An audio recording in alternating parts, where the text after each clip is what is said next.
بسم اللہ الرحمن الرحیم۔ آج ہمارے دو موضوعات ہیں، ایک تو عمران خان صاحب کی منتقلی اٹک جیل سے اڈیالہ جیل کی طرف، اور دوسرا سبجیکٹ ہے سائفر کے کیس میں ہمیں انفارمیشن ملی ہے کہ چالان سبمٹ ہو گیا ہے۔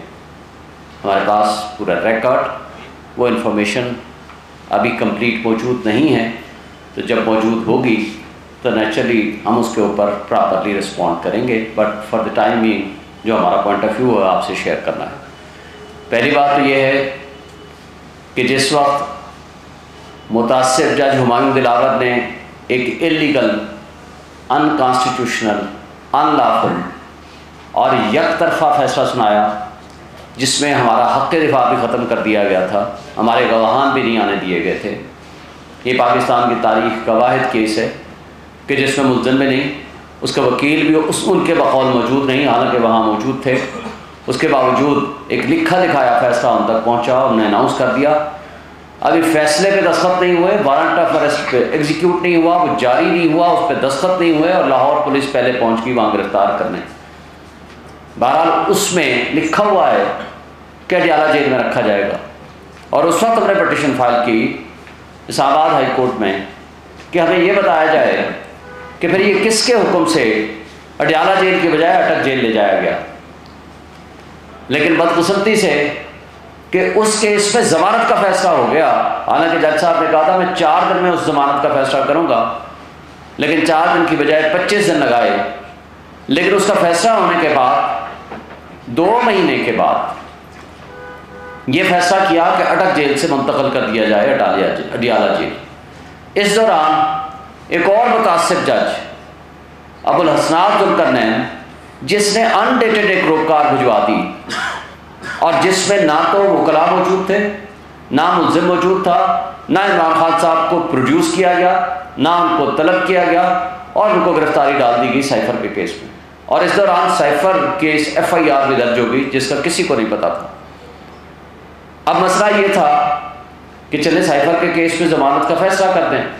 6 تاریخیں جج صاحب یا چھٹی پہ چلے گئے، یا کسی ایک بہانے سے یا دوسرے بہانے سے وہ ڈیلے کرتے رہے، یا پراسیکیوشن ڈیلے کرتی رہی۔ بالآخر ضمانت کی درخواست خارج کر دی گئی، حالانکہ وہ قابل ضمانت جرم ہے جس کی 2 سال کی سزا ہے۔ اور اس کے بعد اسلام آباد ہائی کورٹ میں جب پٹیشن فائل کی، اور 12 مرتبہ ہم لکھ کے بھی کہہ چکے ہیں اور مطالبہ بھی کر چکے ہیں کہ چیف جسٹس عامر فاروق صاحب ہمارے کیس نہ سنیں، کیونکہ وہ متعصب ہیں، وہ پریجوڈس رکھتے ہیں، لہٰذا ان کے اوپر ہمارا ٹرسٹ نہیں ہے کہ عمران خان صاحب کے وہ مقدمات سنیں۔ لیکن بدقسمتی سے یہ ٹریک ریکارڈ ان کا ہونے کے باوجود وہ سارے کیسز وہ کہتے ہیں ہم خود سنیں گے، اور ہم نے یہ مطالبہ کیا ہے کہ یا کسی بھی جج اسلام آباد ہائی کورٹ کو دے دیں، لاہور ہائی کورٹ کو بھجوا دیں، پشاور ہائی کورٹ کو دے دیں، اور سپریم کورٹ میں بھی ہم پٹیشن فائل کر چکے ہیں، لیکن جسٹس عامر فاروق صاحب سوائے اپنے اس پاس مقدمے رکھنے اور کمپرومائزز کرنے کے علاوہ کوئی ہماری پٹیشن کو انٹرٹین نہیں کرتے پراپرلی، جو ہمارا بنیادی حق ہے۔ اب ہم آتے ہیں کہ جو اس وقت ٹرانسفر کرایا، بجائے سائفر کیس میں وہ فیصلہ کرتے، پہلے کہا گیا کہ جناب میں یہ فیصلہ کروں گا کہ ان کیمرہ ٹرائل ہونا چاہیے یا اوپن ٹرائل ہونا چاہیے، لیکن ضمانت کا کیس تھا، اور ہم نے کہا کہ ضمانت کا کیس ٹاپ موسٹ پرائیورٹی ہوتا ہے، آپ اس پہ فیصلہ کر دیں۔ وہ فیصلہ کرنے کے بجائے انہوں نے ریزرو کر دیا، اور اگلے دن فیصلہ آیا کہ جناب یہ تو ابھی پراسیکیوشن نے لکھ کے ہی نہیں دیا کہ اس کو ان کیمرہ ٹرائل کیا جائے۔ اب ٹرائل کا فیصلہ تو ٹرائل کی سٹیج پہ ہوگا، ضمانت کا فیصلہ آپ بے شک کسی کی موجودگی میں نہیں، وہ وکلاء کی موجودگی میں کر دیں، آپ فیصلہ تو کریں، لیکن اس کو انڈیفینٹ پیریڈ کے لیے تاریخ دے دی گئی، یعنی ضمانت کے کیس کا فیصلہ پینڈنگ کر دیا گیا، اور اس کا ٹرائل کی بات ہونے یا نہ ہونے کا فیصلہ بعد میں کیا جائے۔ بہرحال یہ ایک الگ قسم کی بدقسمتی ہے، لیکن پہلا جو چیک ہمارا ہے کہ جو خان صاحب کو ٹرانسفر کیا گیا، انہوں نے کہہ دیا کہ جی ان کو ٹرانسفر کرتے ہیں، اور فیسلٹیز جو اویلیبل انڈر دی لاء ہیں وہ دے دیں۔ لیکن بدقسمتی سے یہ سارا ڈرامہ رچایا جا رہا ہے کہ جناب پورے میڈیا میں کہا جاتا ہے کہ جناب B کلاس دے دی گئی، اور تمام وہ فیسلٹیز جس کے prime minister under the rules and law حقدار ہیں وہ دے دی گئی۔ جو کہ جھوٹ پہ مبنی ہے. ایسا بالکل نہیں ہے. ایک چھوٹے سے سیل میں ان کو رکھا گیا ہے کہ جو تھوڑی بہت واک کرنے کی ایک گنجائش یا ایک فیسلٹی اٹک جیل میں موجود تھی وہ یہاں محدود کر دی گئی. پھر یہاں ہمیں خطرہ ہے کہ خان صاحب کے اوپر قاتلانہ حملے آلریڈی ہو چکے ہیں اور جس کی کڑیاں پی ڈی ایم کی جماعتوں کی طرف جاتی ہیں اور طاقتور طبقوں کی طرف جاتی ہیں کہ جہاں جو کچھ ہوتا رہا خان صاحب کی ایف آئی آر نہیں کاٹی گئی تھی.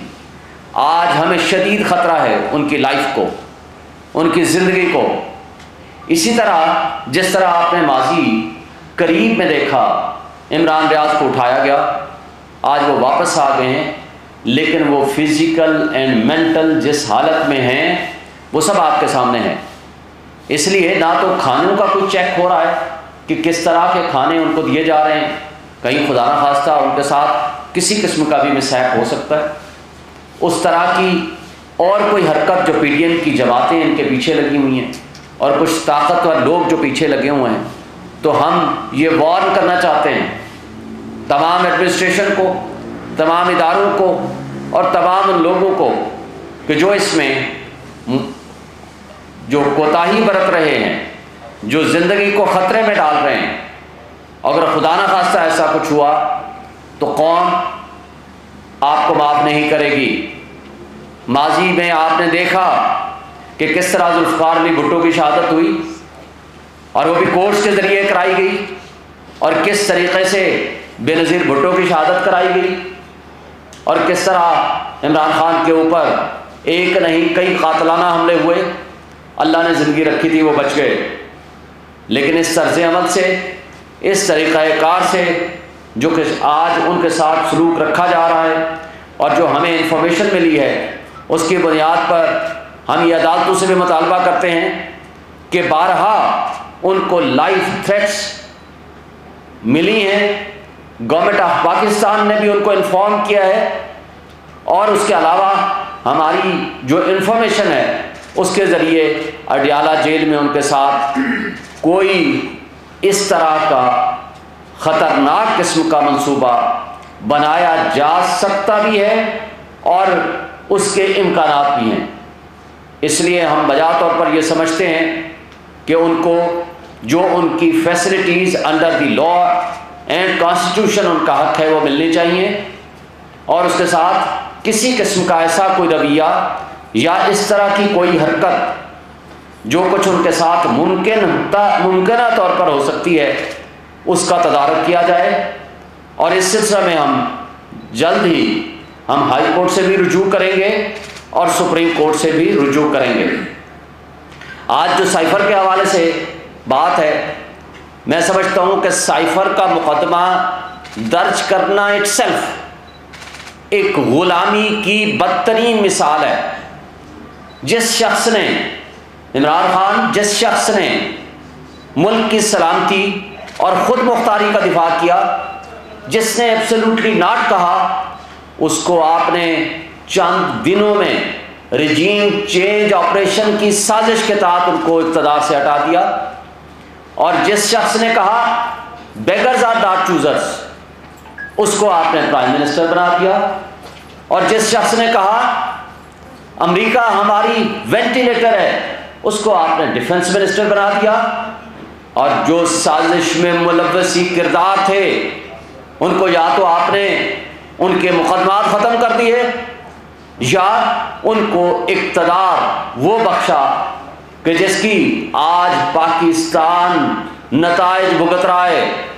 کل عید میلاد النبی کے موقع پر جو بربریت ہوئی, جو ہمارے انسانی جانوں کا نقصان ہوا, ہمیں اس پہ بہت افسوس ہے.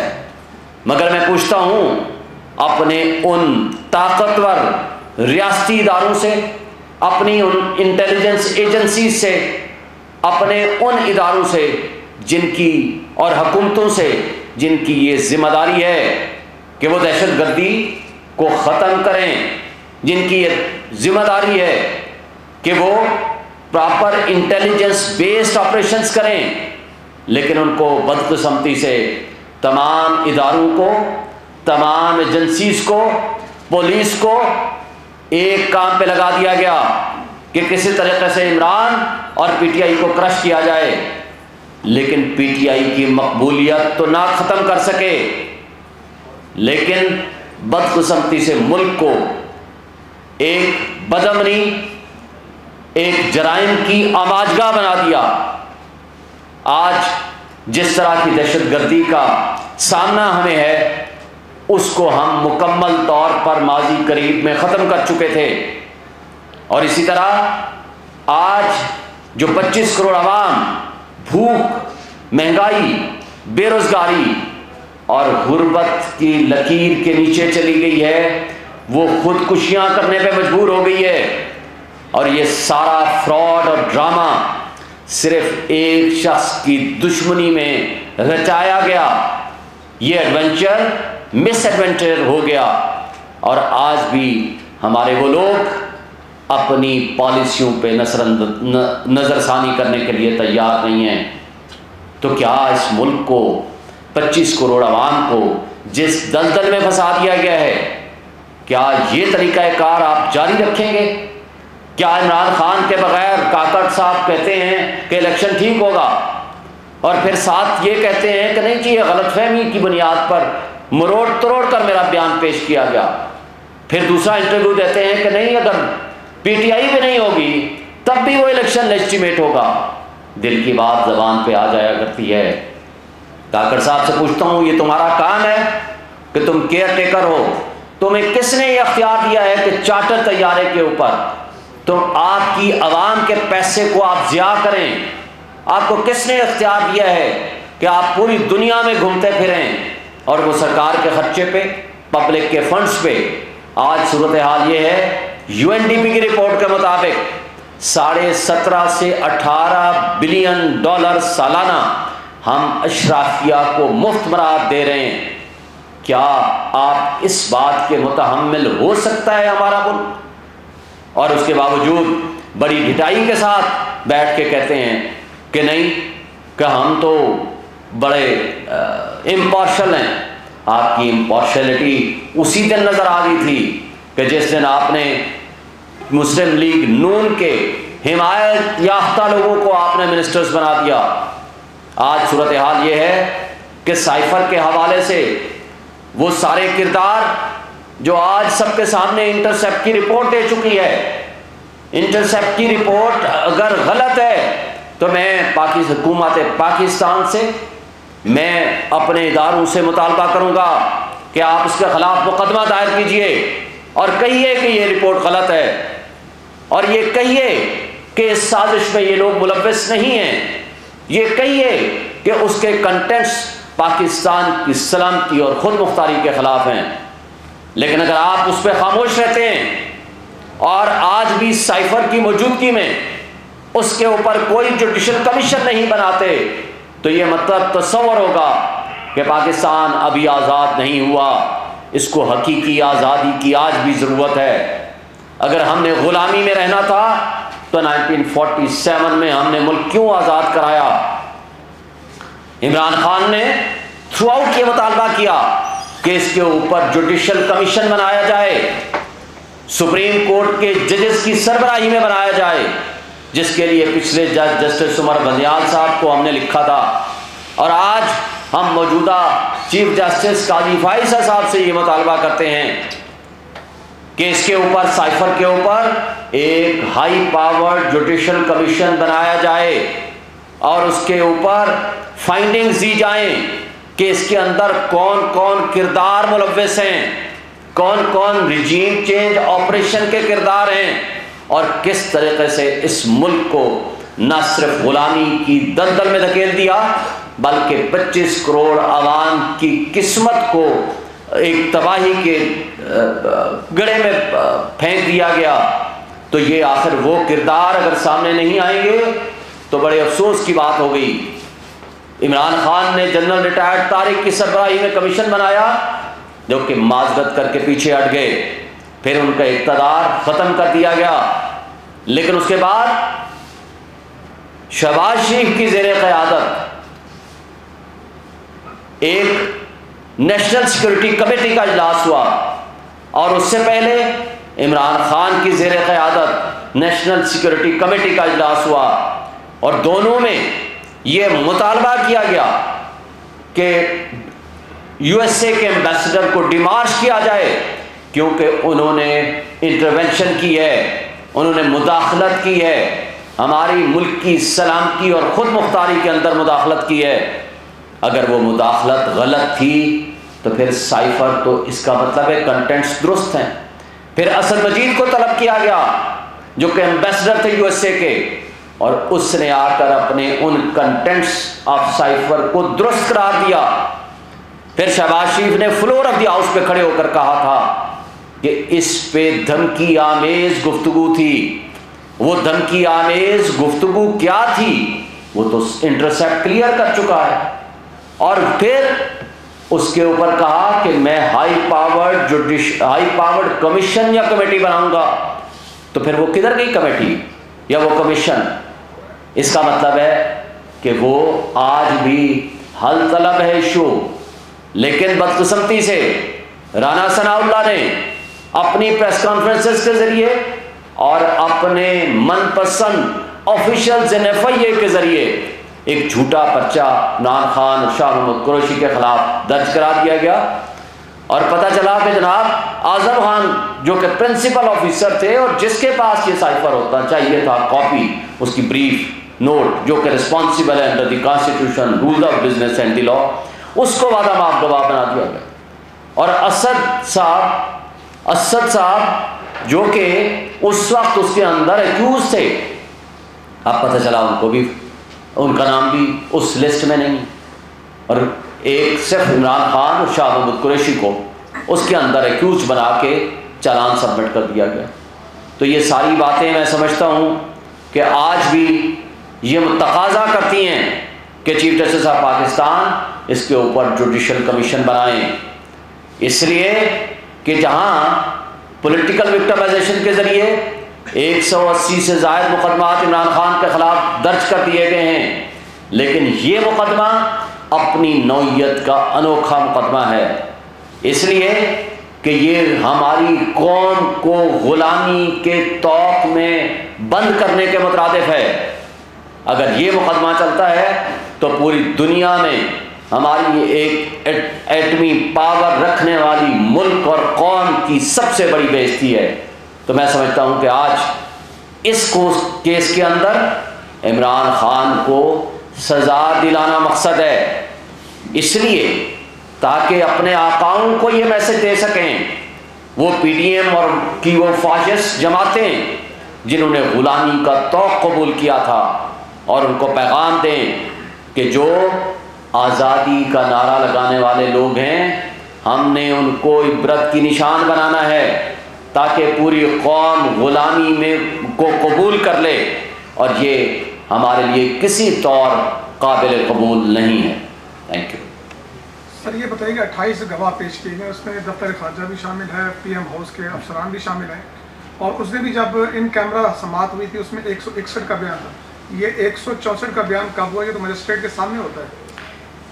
ایک بات تو یہ ذہن میں رکھیں کہ یہ ایف آئی آر اس لیے نہیں بن سکتی تھی کہ ڈی کلاسیفائی کرنے کا حکم ہوا کیبنٹ کے ذریعے۔ جب کیبنٹ جو کہ کمپیٹنٹ اتھارٹی ہے انڈر دی کانسٹیٹیوشن وہ ڈی کلاسیفائی کرنے کا حکم دے دے تو ڈی کلاسیفائڈ ڈاکومنٹ کبھی وہ سیکرٹ نہیں ہوتا، لیکن اس کے باوجود اس کی آج بھی سیکریسی برقرار ہے۔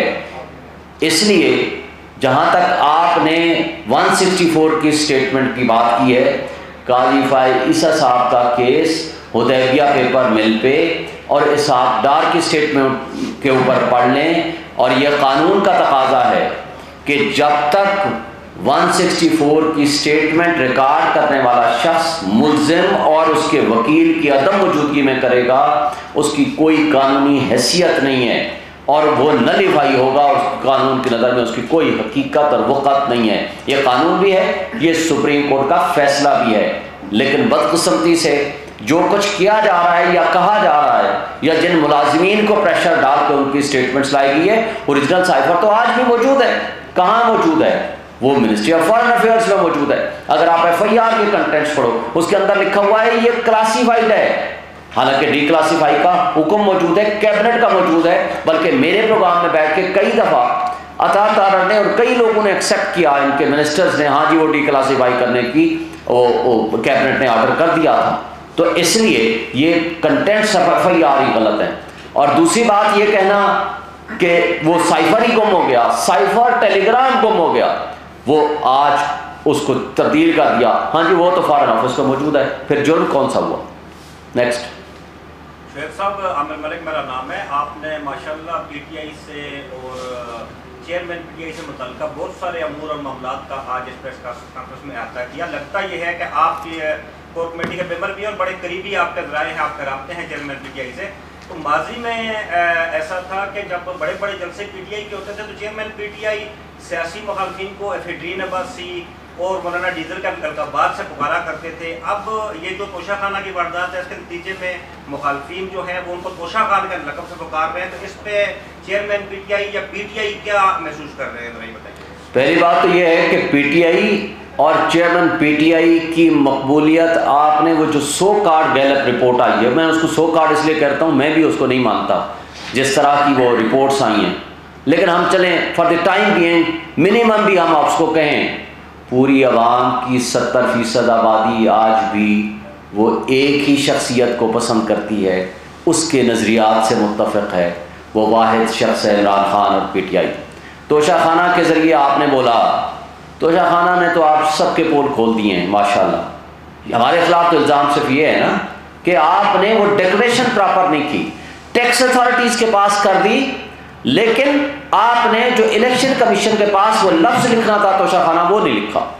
حالانکہ ٹیکس اتھارٹیز کے پاس آپ نے جو اخراجات اور جو آپ کے ریسورسز ہیں دونوں لکھنے ہوتے ہیں، آمدن اور اخراجات. یہاں آپ نے ٹوٹل ایسٹس لکھنے ہوتے ہیں، اس کے لیے کنڈیشن مست نہیں تھی. لیکن جن لوگوں نے توشہ خانہ سے غیر قانونی گاڑیاں لی، جنہوں نے جرم کیا اور نیب لا ترمیم کر کے ان مقدمات کو اپنے آپ کو ختم کرا لیا، جس میں مریم نواز نے گاڑی لی. آپ نے منصور خان کے پروگرام آپ نے دیکھ لیا ہوگا کہ اچھا یہ میں نے بھی لی تھی. اور آپ نے نواز شریف نے گاڑی لی جو کہ نہیں لے سکتے تھے انڈر دی لا. جس نے قانون کے مطابق کوئی بینیفٹ لیا، کوئی تحفہ لیا، پیسے جمع کرائے اور پھر اس کی پراپرٹی ہے وہ اس کو بیچے، اپنے پاس رکھے، وہ کسی کو دے، وہ آگے گفٹ کرے، اس کو آپ نہیں پوچھ سکتے. لیکن جس شخص کو جو اتھارٹی نہیں ہے لینے کی، وہ ہیں گاڑیاں. آصف علی زرداری نے 3 گاڑیاں لی، یوسف گیلانی نے 1 لی، ایک نواز شریف نے لی، ایک مریم نواز نے لی جو آتھورائز ہی نہیں ہے، پبلک آفس ہولڈر ہی نہیں تھی، وہ لے ہی نہیں سکتی تھی، لیکن اس نے بھی لے لی. اس لیے کہ یہاں بدقسمتی سے میڈیا کو 10 ارب دے دیے گئے پچھلے 1.5 سال میں، 16 مہینے میں. پوری رام کہانی چلتی رہی، توشہ خانہ توشہ خانہ توشہ خانہ. پتہ چلا کہ توشہ خانہ کے جو مجرم ہیں وہ تو سامنے وہ مدعی بن کے بیٹھ گئے، اور جس نے قانون کے اوپر عمل درآمد کیا وہ مجرم بن گیا. اور جس نے 27 گھڑیاں لیں وہ جناب فرشتے ہیں اس ملک میں. اور جس شخص نے گھڑی لی اور اس کو یا جو بھی تحائف لیے اس کو قانون کے مطابق ڈکلیئر کیا وہ مجرم بن گئے. یہ ہے ہمارے ملک کا دوہرا معیار نظام انصاف کا اور قانون کا، جس کی وجہ سے آج ہم بھگت رہے ہیں. سر سائفر میں FIA کی جانب سے جو آج چلان جمع کروائے گئے ان میں اسد عمر کا کہیں نام شامل نہیں ہے. کیا سمجھتے ہیں اسد عمر کو کلین چٹ اس وجہ سے ملی کہ وہ یہاں پر بیٹھ کر پریس کانفرنس کر کے گئے تھے؟ ساتھ میں ایک اور چیز بیان کر لیں کہ ایڈوکیٹ شیر افضل کا اس وقت PTI میں کیا رول ہے؟ کیا اس وقت دیکھیں، پہلی بات جو آپ نے اسد صاحب کے بارے میں، اسد عمر صاحب کے بارے میں کی، سب سے بڑی معذرت کے ساتھ جو جڑ ہے نا وہ آپ کی یہ پریس کلب ہے خرابی کا. یہ میں مذاق میں کہہ رہا ہوں، کہیں سیریس نہ سمجھ لینا.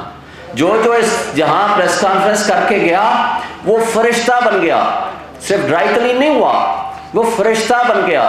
اور جس نے پریس کانفرنس نہیں کی وہ فرشتہ بھی وہ شیطان بن گیا. یہ ہے یہاں کا نظام انصاف اور نظام قانون. تو اسد عمر صاحب کی ایک پریس کانفرنس کافی نہیں تھی، کیونکہ اب تو ہائی کورٹ کے 2 معزز جج صاحب نے، جسٹس میاں گل حسن الغیب صاحب نے، جسٹس ارباب طاہر صاحب نے گو کہ لائٹر نوٹ پہ انہوں نے کہا ہم تو 5-5 10-10 دفعہ ضمانتیں آپ کو دے دیں گے، ریلیز بھی کر دیں گے، لیکن اصل آپ کی رہائی تب ممکن ہوگی جب جاؤ پریس کانفرنس کرو. یعنی پریس کلب ہی وہ واحد راستہ ہے اپنے آپ کو کلیئرنس دلانے کا اور ایکوٹل کرانے کا. اس لیے کہ نہ اس کے لیے جج کی ضرورت ہے، نہ گواہ کی ضرورت ہے، نہ قانون کی ضرورت ہے، نہ کسی اور سسٹم کی ضرورت ہے. اس لیے آپ کے پاس آ گئے.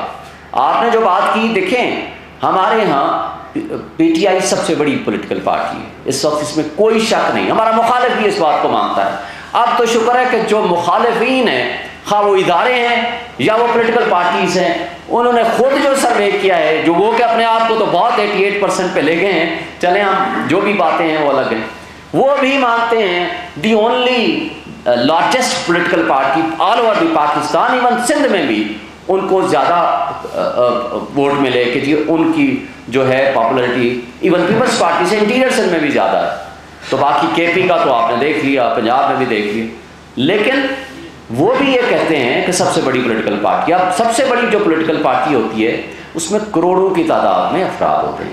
اب ان میں ہر بندے کا اپنا ایک موقف ہوتا ہے اور ہر شخص کا ایک دوسرے کے ساتھ اختلاف بھی ہوتا ہے، پارٹیز میں بھی اختلاف ہوتا ہے، اور ایک دوسرے کے ساتھ اپنے اپنے موقف بھی ہوتے ہیں، اور کسی کا اظہار کا طریقہ مہذب ہوتا ہے اور کسی کا اظہار کا طریقہ ذرا تھوڑا ڈفرینٹ سا ہوتا ہے.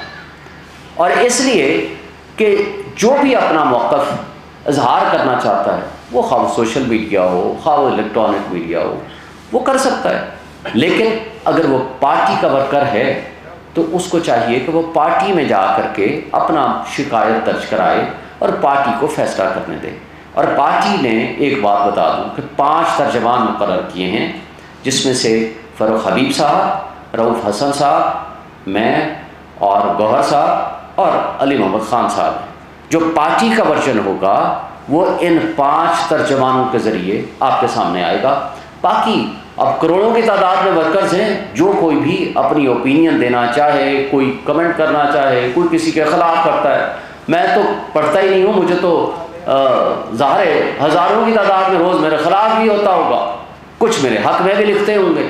تو ہم اگر اس کے پیچھے پڑ جائیں گے نا، یا ہم پارٹی بطور عمران خان سب سے موسٹ پاپولر لیڈر ہے، روز اس کے میرا خیال ہے ہزاروں تو نہیں لاکھوں میں اس کے حق میں بھی بیانات آتے ہیں، اس کے خلاف بھی آتے ہیں، خلاف آتے ہوں گے ہزاروں میں، حق میں آتے ہوں گے لاکھوں میں. اگر ہم ہر ایک کا جواب دینا شروع کریں گے تو میرا خیال ہے there will be no limit. Thank you. Sher Afzal مروت صاحب نے آپ کے خلاف بھی بیان دیا ہے، اس کے ساتھ ساتھ انہوں نے عدم برداشت کا مظاہرہ کیا ہے ٹی وی چینل شو پہ، وہ فزیکل ہو گیا سینیٹر عدنان اللہ کے ساتھ، تو اس پہ آج ان پہ مقدمہ بھی درج ہو چکا ہے. تو کیا اب جو پی ٹی آئی کی لیگل ٹیم ہے وہ انہیں ڈیفینڈ کرے گی، انہیں بیک کرے گی یا نہیں کرے گی اس مقدمے میں؟ دیکھیں پہلی بات تو یہ ہے کہ ہم سمجھتے ہیں، آپ کو اگر یاد ہو کچھ دوستوں کو، میں نے ایک بطور صدر اسلام آباد ہائی کورٹ بار ایسوسی ایشن ایک کنونشن رکھا تھا جس کا نام تھا برداشت معاشرے کی بقا اور عدم برداشت معاشرے کی تباہی ہے. یہ ٹائٹل تھا. بہت سارے دوستوں کو بلایا تھا، جس میں سے جرنلسٹ کی طرف سے میں نے حامد میر صاحب کو ریکویسٹ کی تھی. میں نے کہا جی آپ آئیں، کیونکہ وہ بھی سفرر رہا ہے بہت ساری اپنی اس عدم برداشت کا. اور بہت سارے اور دوستوں کو، بڑے پولیٹیکل پارٹیز کو بھی بلایا تھا، فرحت اللہ بابر صاحب کو بھی میں نے بلایا تھا، اور کئی لوگوں کو، اسد عمر کو بھی بلایا تھا. دیکھیں ہم اس پہ یقین رکھتے ہیں. میں نے پچھلے 2 سالوں میں آپ کے سامنے ہی ہے، ہزاروں کی تعداد میں، ہزاروں کا لفظ میں استعمال کر رہا ہوں، الیکٹرانک میڈیا میں ٹاک شوز کیے ہیں. وہ پولیٹیکل بھی کیے ہیں، وہ میں نے پارٹی کے بیس پہ بھی کیے ہیں، بطور صدر اسلام آباد ہائی کورٹ بار ایسوسی ایشن کی طرف سے بھی کیے ہیں، اور میں نے ایک تجزیہ کار کے طور پر بھی باتیں کی ہیں کسی بھی موضوع پہ. اور مجھے مختلف ministers, party leaders, top lower senators, لوگوں سے رابطہ رہا، اور آپ کے بڑے تلخ گفتگو کرنے والے آپ کے اینکر سے بھی رابطہ رہا. اور میں نے آج تک نہیں کہا کہ یہ شخص بیٹھا ہوگا تو میں نہیں بیٹھوں گا. میرا آج تک سارے دوست جانتے ہیں، یہ نہیں کہا کہ یہ ہوگا تو میں نہیں بیٹھوں گا، اور یہ بھی نہیں کہا کہ میں اس پروگرام میں تو جاؤں گا، اس پروگرام میں نہیں جاؤں گا. ہاں یہ الگ بات ہے کہ میرے پاس ٹائم نہ ہو تو میں، لیکن ایک چیز پہ میں بلیو کرتا ہوں، آپ نے لوگوں کو ایک اگر اچھی بات نہیں بتا پاس سیف ہیں. یہ اسی طرح جیسے منکر نکیر جو ہے نا آپ کی چیزیں لکھ رہے ہیں, آج آپ منکر نکیر بنے ہوئے ہیں. استغفر اللہ, کوئی اسلامی غلط بات میرے سے نہ ہو جائے, میں صرف ایسے کہہ رہا ہوں. یعنی آج آپ کے پاس وہ چیز جو فرشتے تو لکھ رہے ہیں ہمارے سارے اعمال, لیکن آپ بھی رجسٹرڈ کر رہے ہیں ساتھ ساتھ جو آپ کے پاس آن ایئر ہم آتے ہیں. اور وہ جو رجسٹرڈ چیزیں ہیں ساری دنیا جب چاہے یوٹیوب میں جائے اور آپ کے پروگرام دیکھ لے. کوشچن یہ ہے کہ ہم نے لوگوں کو سبق کیا سکھانا ہے. اگر ہمارے میں برداشت نہیں ہوگی, ہم پڑھے لکھے طبقے میں برداشت نہیں ہوگی, اگر ہم ایک دوسرے کے ہم نظریات میں اختلاف رکھیں, ہم ڈفرینسز آف اوپینین رکھیں, لیکن لوگوں کو یہ بتائیں یہ ہمارا موقف ہے, یہ لوگوں کو آپشن دیں, لوگوں کو سمجھائیں, لوگوں کو ٹرینڈ کریں. اور میرے موقف سے کوئی اختلاف کرتا ہے یا اے سے رکھتا ہے یا بی سے رکھتا ہے, یہ اس کی مرضی ہے. رائٹ ٹو انفارمیشن ہمارا حق ہے, اور right to information fundamental right ہے. لوگوں تک انفارمیشن ہم نے پہنچانی ہے اور وہ انفارمیشن لیتے ہیں اور اپنی اوپینین ڈیولپ کرتے ہیں. اگر میں اور آپ یا ہم پڑھے لکھے لوگ ایک جگہ پہ بیٹھ کے اگر ایسی پریسیڈنٹ سیٹ کریں گے تو اس عدم برداشت نے پہلے ہی معاشرے میں تباہی پیدا کر دی ہے. اور یہ تباہی خواب آپ نے دیکھ لیا جڑاوالا میں کیا ہوا, خدا نخواستہ. اس سے پہلے کئی چیزیں ہیں, کئی معاملات ہیں آپ کے سامنے. ہماری ذمہ داری ہے, آپ کی میڈیا کی ذمہ داری ہے, ہم ان لوگوں کو انکریج کریں جن کا اندر برداشت ہے, جو ریزنیبل گفتگو کرتے ہیں, ریزن اور لاجک کے ساتھ لوگوں کو قائل کریں. ہم یہاں ایک دوسرے کو گرانے میں لگے ہوتے ہیں, یہ نہیں سوچتے کہ اس کا امپیکٹ ہم پبلک, قوم, لوگوں میں کیا پیدا کر رہے ہیں. میں سمجھتا ہوں کہ یہ غلط روایت قائم کی ہمارے ساتھی نے بھی اور دوسری سائڈ سے نے بھی.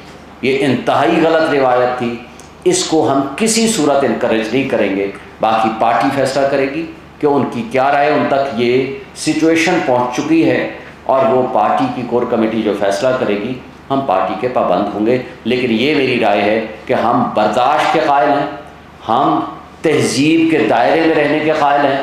جو بد تہذیبی کرے گا, جو عدم برداشت کا رویے کا اظہار کرے گا, جو غلط گفتگو کرے گا, خواہ وہ کسی بھی پولیٹیکل پارٹی سے ہو, ہم اس کو سپورٹ نہیں کریں گے.